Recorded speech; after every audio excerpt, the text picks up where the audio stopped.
ఆ పొజిషన్లో ఉన్నప్పుడు ఐ థింక్ పాదయాత్ర ఏదో చేశాడు కదా, యువ గంగాలం. అది యాత్ర చేసినప్పుడు యువ గలం అనుకోండి, గంగాలం అని వస్తుంది. సో అది చేసినప్పుడు ఏమన్నాడు ఆయన, సో నేను మూర్ఖుణ్ణి, మా తాత రాముడు, మా నాన్న దేవుడు, ఏదో నేను మూర్ఖుడట్లేదు ఫ్లోలో చెప్పాడు కదా. అది నిజం.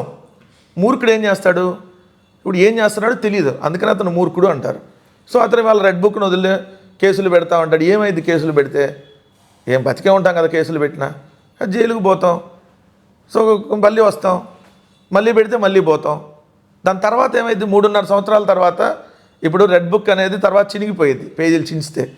కానీ వైఎస్ఆర్ కాంగ్రెస్ పార్టీ వాళ్ళు మైండ్లో రాసుకున్నది చెరిగిపోదు కదా, ఆ మనసులోది ఎప్పుడు బయటికి, ఆ మనసులోది గాయం అనేది చెరిగిపోదు కదా.